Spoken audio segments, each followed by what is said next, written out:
Gordon, while the Northeast is digging out from snow, California is recovering from massive mudslides caused by heavy rain and snow. Jennifer Wishon has the story.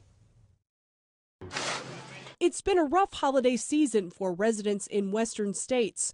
People in places like hard-hit Highland, California, have just about had it. It's been hard. We can't sleep. We're having a hard time to eat. It's just one thing after another right now. Southern California residents continue digging out from mudslides after another round of rain and snow fell on the already soggy state. We're going to be here digging our hearts out today. As the storm clouds closed in, people worked frantically to prepare any way they could, like stuffing 100,000 sandbags. We have done everything we can. We've provided every safety measure we can, but we can't control Mother Nature, and we saw her wrath last week. After heavy storms, rivers of mud and muck slid into dozens of homes before Christmas. 50 homes that were evacuated last week remain unlivable. It's really dangerous. It's scary. This horse stuck in a mud hole near Lake Matthews demonstrates just how dangerous the situation is.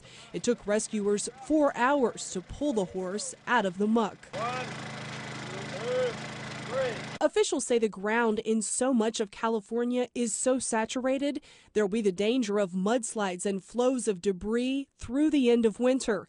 But it could have been worse. This latest round of storms was not as severe as some predicted. Jennifer Wishon, CBN News. The post-Christmas blizzard delayed $1 billion in retail spending, but only by a day or two. Many shoppers braved icy conditions to avoid missing the after-Christmas sales. It was worth it, yeah, definitely. Who doesn't love snow? So as long as the credit card's swiping, we're in business. Meanwhile, online shopping is increasing. Those sales are up 13% from last year. Research shows that this holiday shopping season is expected to be the best since 2007. New Year's is usually when you warn people about drinking and driving, but AT&T has a new hard-hitting documentary about texting and driving and just how deadly it can be. Lori Johnson has that story. The first thing I noticed about her was her shoes, lying in the roadway in a large pool of blood. A policeman mourns the death of a texting teen. She was going to graduate the next day. It's just sad. Sorry, it's just sad. This documentary's true stories of teens and tragedy pull no punches about texting and driving. This girl sent the text that distracted her driving sister. If I could talk to her one last time, I would just say I'm sorry. You meet a passenger forever crippled when the driver's texting caused a crash. And it was a direct collision. There's a young man who killed a cyclist while texting. I sent one stupid, meaningless text, LOL, and killed a man. AT&T lays it on the line to teens with its documentary premiering this week. You are 23 times more likely to get into an accident if you're texting and driving. We don't want anyone to use our technology unless they're safe. Lori Johnson, CBN News. An atheist group in Washington is protesting that atheists aren't being invited to take part in a prayer service.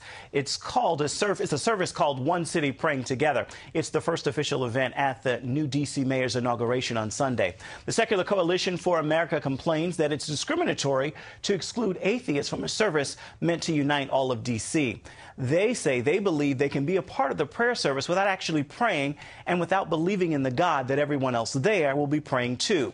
The group is trying to decide whether to organize a protest at the prayer service if plans are not changed to include atheists. An Israel court found former Israeli President Moshe Katsav guilty of 2 counts of rape and sexual harassment charges. He was convicted of raping a woman while with Israel's tourism ministry and of sexual harassment while he was president.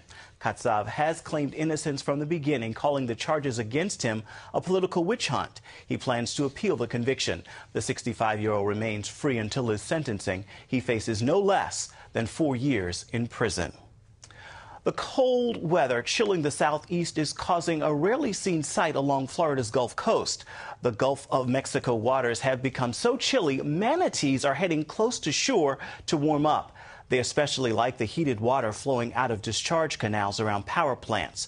Tourists are enjoying the rare sight of nearby manatees lolling around, but this is serious stuff for the manatees.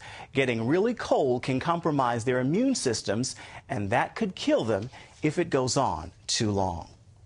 You can always get the latest from CBN News by going to our website, cbnnews.com.